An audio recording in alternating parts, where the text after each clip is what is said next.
Hello, Indigenous People Research Summary. Our topic today will be the Ifugao people of the Philippines.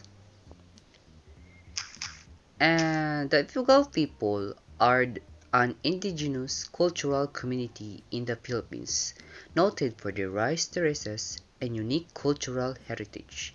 This presentation explores their history, culture, and contribution. Their history and traditional location. The Ifugao people originate from the Monteros region of Cordillera.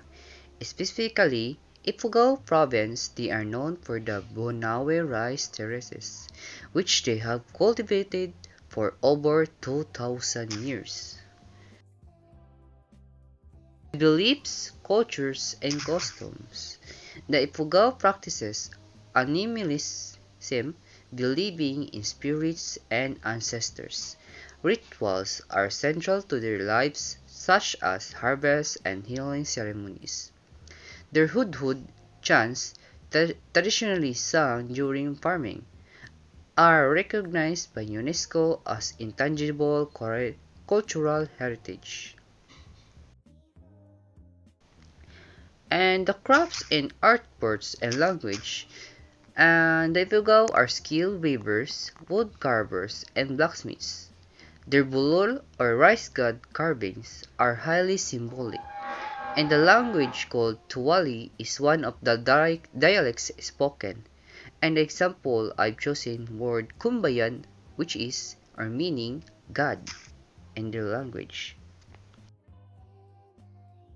And their significant contribution, the Banawe rice terraces are a UNESCO World Heritage Site and a testament to their ingenuity and their sustainable farming methods inspire agricultural practices worldwide.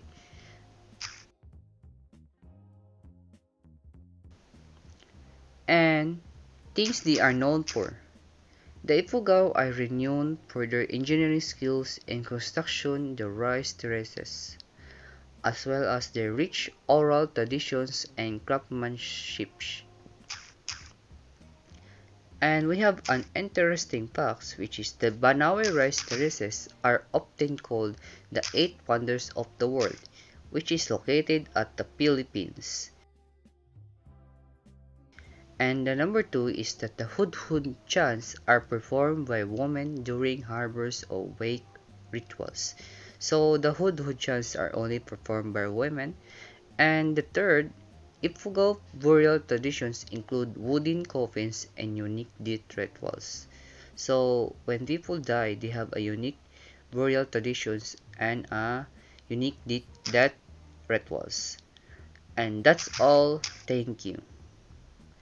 And the reference I use are the UNESCO World Heritage and National Communication for Cultural and the Arts or NCCA, and the local interviews and reputable articles on our Ifugao culture. That's all, and thank you.